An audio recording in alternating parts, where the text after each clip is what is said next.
امام ابن جوزی نے اس حدیث کو نقل کیا کہ مدینہ شریف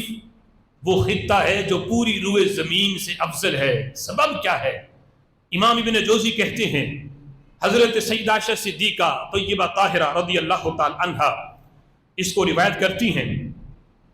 کہتی ہیں جب رسول اللہ صلی اللہ تعالی علیہ وسلم کا وصال مبارک ہوا تو حضور کے وصال کے بعد صحابہ میں آپس میں اس بات پر اختلاف ہوا کہ رسول اللہ صلی اللہ تعالی علیہ وسلم کا مدفن کہاں بنایا جائے، آپ کے جسم اطہر کو کہاں دفن کیا جائے۔ کچھ کا موقف یہ تھا کہ جنت البقیع میں،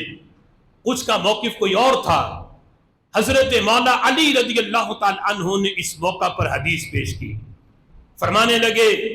رسول اللہ صلی اللہ تعالی علیہ وسلم کا ایک فرمان میرے پاس موجود ہے اور اس سلسلہ میں ہمیں اس میں اختلاف کرنے کی ضرورت نہیں۔ فرمانے لگے حضور کا فرمان یہ ہے لیس فی الارض بقعۃ اکرم علی اللہ من بقعۃ قبض نفس نبیہ، کہ پوری روئے زمین میں رب ذوالجلال کے نزدیک سب سے محبوب ترین جگہ وہ ہے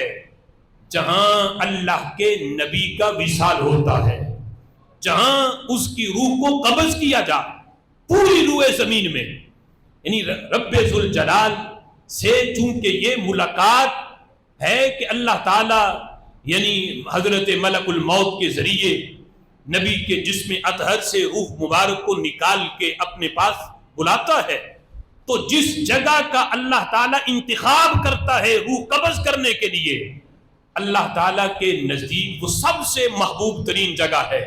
تو حضرت مولا علی رضی اللہ تعالیٰ عنہ کہنے لگے اس حدیث کے پیش نظر جس جگہ پہ رسول اللہ صلی اللہ تعالیٰ علیہ وسلم کا وصال مبارک ہوا، یقیناً اسی جگہ پہ چونکہ وہ جگہ اس حدیث کے پیش نظر اللہ کی محبوب ترین جگہ ہے، تو کسی اور جگہ پہ مدفن نہ بنایا جائے۔ وہ حجرہ عائشہ صدیقہ رضی اللہ تعالی عنہا جہاں نبی پاک علیہ الصلوۃ والسلام کا وصال مبارک ہوا اسی جگہ پہ مزار مبارک بنایا جائے۔ تو حضرت مولا علی رضی اللہ تعالی عنہ کی اس بات کو تسلیم کیا گیا اور رسول اللہ صلی اللہ تعالی علیہ وسلم کا مزار مبارک حجرہ عائشہ صدیقہ رضی اللہ تعالی عنہا میں بنایا گیا۔ اور خود میرے محبوب کا بھی یہ فرمان ہے، حضور فرماتے ہیں ما علی الارض بقعۃ احب الی من ان یکون قبری بها منها، کہتے ہیں میرے نزدیک بھی سب سے پسندیدہ پوری روئے زمین میں وہ جگہ ہے جہاں میرے وصال کے بعد میری قبر بنائی جائے گی، میرا مزار مبارک ہوگا پوری روئے زمین میں، سب سے زیادہ وہ جگہ مجھے محبوب ہے۔ کیوں نہ ہو؟ اس کا ایک سبب یہ بھی ہے، میرے آقا فرماتے ہیں انسان کا بدن جس مٹی سے گوندا جاتا ہے وہ مٹی اس جگہ سے لی جاتی ہے جہاں بندے نے فوت ہو کے جس جگہ پہ بندے کی قبر بننی ہے،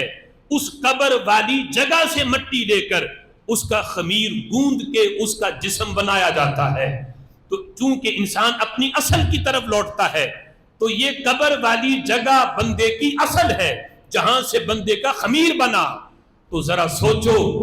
میرے محبوب کے بدن اطہر سے بڑھ کر پوری کائنات میں کوئی چیز افضل نہیں، اور جہاں سے یہ مٹی لے کر اس مقدس خمیر کو بنایا گیا، جس میں اطہر کو بنایا گیا، یقیناً پوری کائنات میں زمین کے اس ٹکڑے سے بڑھ کر کائنات میں کوئی جگہ افضل نہیں ہے۔ یہ سبب ہے کہ زمین کا یہ ٹکڑا بیت المعمور سے بھی، بیت اللہ شریف سے بھی اور خود عرش الہی سے بھی اللہ نے زمین کے اس ٹکڑے کو زیادہ شان عطا فرمائی ہے۔